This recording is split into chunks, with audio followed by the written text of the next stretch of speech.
Good morning 7th class. कैसे हैं आप सब? मैं आशा करती हूँ आप स्वस्थ होंगे। मैं रिया विद्या बाल भवन से संस्कृत की अध्यापिका हूँ। बच्चों, आज हम लोग पढ़ेंगे चैप्टर 12। जो हमने पिछली क्लास में पढ़ा था वही चैप्टर हम लोग पढ़ेंगे, जो इसका शेष पार्ट बचा था। ठीक है, तो बच्चों आप लोग निकाल लीजिए पेज नंबर 70। द्वादश पाठ, क्या नाम है चैप्टर का? भारतस्य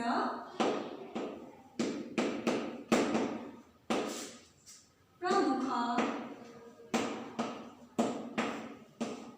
पुरस्कार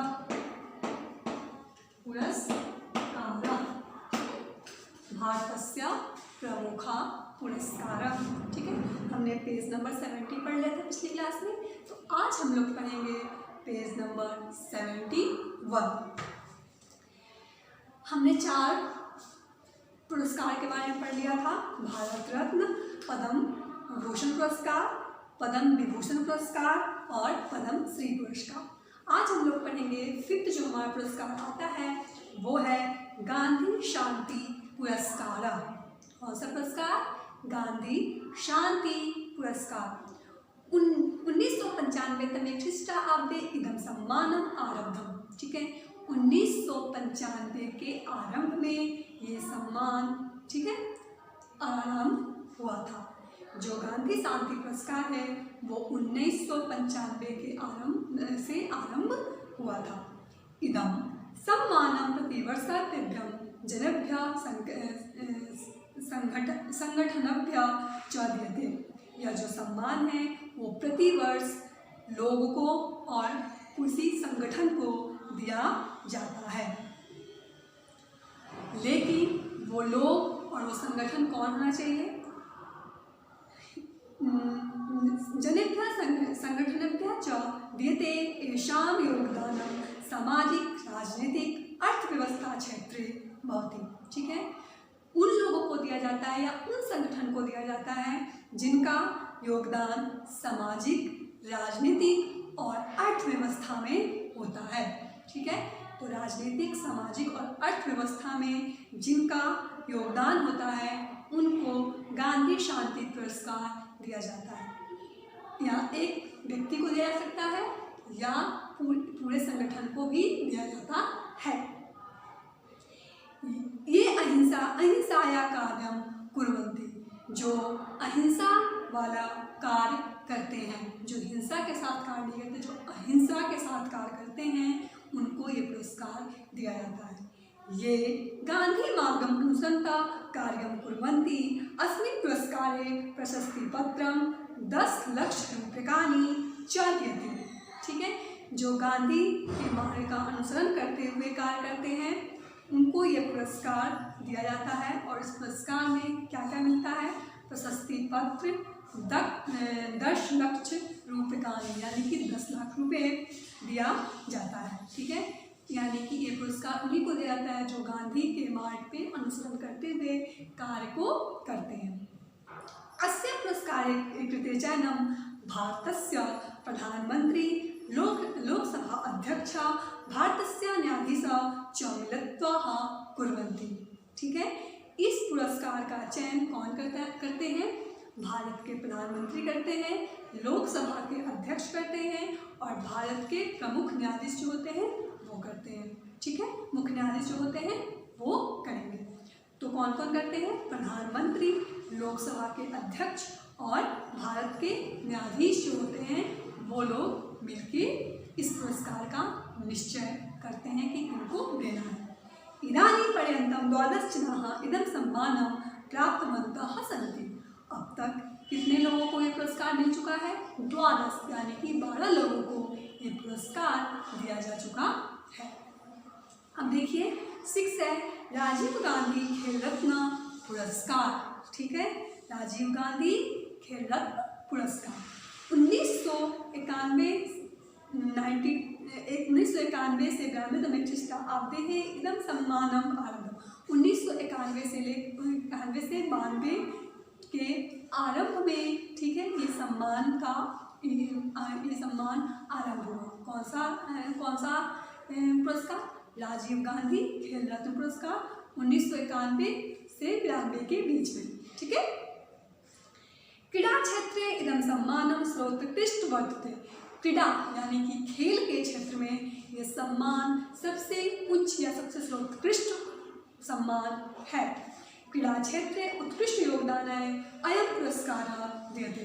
क्रीडा के क्षेत्र में यानी कि खेल के क्षेत्र में जो उत्कृष्ट योगदान देते हैं उन्हें ये पुरस्कार दिया जाता है। पुरस्कार रूपेण ₹7,00,000 प्रशस्ति पत्र और स्मृति चिन्हम च दीयते। ठीक है। क्या क्या दिया जाता है पुरस्कार के रूप में? 7.5 लाख रुपया, प्रशस्ति पत्र और स्मृति चिन्ह। क्लियर। इसके बाद है अर्जुन पुरस्कार। 7 जो पुरस्कार वो कौन सा है? अर्जुन पुरस्कार। 1961 में ख्रीष्टाब्दे इदं सम्मानम आरब्धम। ठीक है। 1961 के आरंभ में इस पुरस्कार का आरंभ हुआ। अर्जुन पुरस्कार का आरंभ कब हुआ? 1961 के आरंभ में।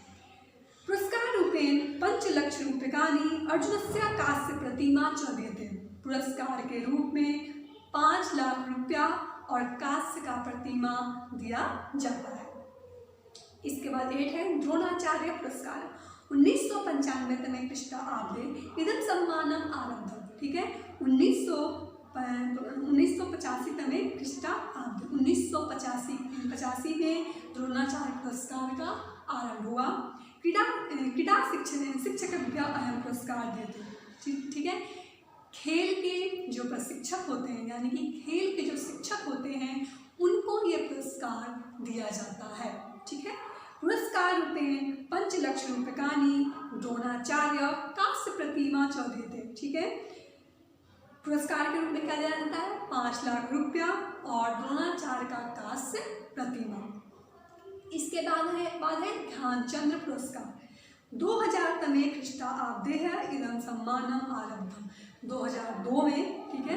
2002 में ध्यानचंद्र पुरस्कार का आरंभ हुआ। ये आजीवनम क्रीडा क्षेत्र विशिष्ट योगदानम दत्वता तेभ्यम अयं पुरस्कारम देते। जो आजीवन जो पूरी जीवन क्रीडा के क्षेत्र में यानी कि खेल के क्षेत्र में विशिष्ट योगदान देता है उनको ये पुरस्कार दिया जाता है। पुरस्कार रूपेण 5,00,000 सम्मान पत्रम च दीयते। ठीक है। पुरस्कार के रूप में क्या दिया जाता है बच्चों? 5 लाख रुपया और सम्मान पत्र। 10 है राष्ट्रीय फिल्म पुरस्कार। ठीक है। नेशनल फिल्म अवार्ड्स जो होता है वो राष्ट्रीय फिल्म पुरस्कार। अस्य पुरस्कारस्य स्थापना 1954 में ख्रीष्टाब्दे अभवत्। इस पुरस्कार की स्थापना 1954 के आरंभ में हुआ। चलचित्र क्षेत्रे विशिष्ट कार्यम अयं पुरस्कार देते। चलचित्र यानी कि फिल्म के क्षेत्र में जो विशिष्ट योगदान देते हैं उनको ये पुरस्कार दिया जाता है। पुरस्कार रूपेण प्रशस्ति पत्रम स्वर्ण कमलम रजत कमलम व दीयते। पुरस्कार के रूप में क्या देता है उनको? प्रशस्ति पत्र, स्वर्ण कमल यानी कि या तो सोने का कमल या चांदी का कमल दिया जाता है। इसके बाद 11 है परमवीर चक्र, महावीर चक्र, वीर चक्र, अशोक चक्र, कीर्ति चक्र, शौर्य चक्र पुरस्काराः। ठीक है। एते पुरस्काराः वीर सैनिकेभ्यः दीयन्ते। ठीक है। ये पुरस्कार किनको दिया जाता है? वीर सैनिक को। ये स्वजीवन जनता बिना युद्धे वीरतायां प्रदर्शयन्ति तेभ्यः एते पुरस्काराः दीयन्ते। जो अपने जीवन का परवाह किए बिना, जो अपने जीवन का चिंता किए बिना युद्ध करते हैं उनकी वीरता के प्रदर्शन के लिए उनको ये पुरस्कार दिया जाता है। एतेषाम् अन्ये अपि अनेक पुरस्काराः सन्ति यः भारत सर्वकारेण विभिन्न क्षेत्रेषु दीयन्ते। इसके अतिरिक्त भी बहुत सारे पुरस्कार हैं जो भारत सरकार विभिन्न अलग अलग क्षेत्र में देते हैं। ठीक है। तो ये था आपका चैप्टर 12। ठीक है, जिसे आज हमने पढ़ा। अब आप इसका शब्दार्थ देखिए। सर्वकार, सर्वकार का अर्थ होता है सरकार। यक्षति, का अर्थ होता है देता है। केचन, केचन का अर्थ होगा कुछ। ये का अर्थ होता है जो। एशाम, एशाम का अर्थ होगा जिनका। अपि, अपि का अर्थ होता है भी। दृष्ट्वा, देखकर। लक्षम, लाख। मिलित्वा, मिलकर। अधुना यावत, अब तक। इदानीं पर्यन्तम, अब तक। द्वादश, 12। अश्वपत्रम, अश्वपत्रम यानी कि पीपल का पत्ता। और ईव का अर्थ होता है जैसा या समान। ठीक है, तो ये था बच्चों चैप्टर नंबर 12 जिसे आज हमने पढ़ा। ठीक है, और इसका शब्दार्थ को देखा। ठीक है, अब हम लोग नेक्स्ट क्लास में इसका अभ्यास करेंगे। ठीक है, तो आज के लिए इतना ही बच्चों। आज का जो एक्टिविटी है वो आप लोग नोट डाउन कीजिए। आज का एक्टिविटी है इस वर्ष भारत रत्न और पद्म विभूषण पुरस्कार पाने वाले व्यक्तियों के चित्र तथा पुरस्कार का नाम सहित कोलाज बनाइए। ठीक है, आपको एक कोलाज बनाना है और उस कोलाज में भारत रत्न और पद्म विभूषण पुरस्कार पाने वाले व्यक्तियों का चित्र और उनके पुरस्कार के नाम के साथ। ठीक है, तो ये थी आज की एक्टिविटी। आज का होमवर्क है, आज का होमवर्क नोट डाउन कीजिए आप लोग। आज का होमवर्क है शब्दार्थ,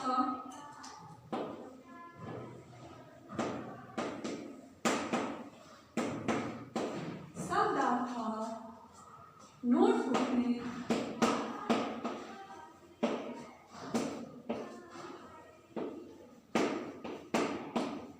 लिखें। ठीक है, जो शब्दार्थ है वो आपको अपने नोटबुक में लिखना है। ठीक है क्लास, तो आज के लिए इतना ही। हम लोग फिर मिलते हैं नेक्स्ट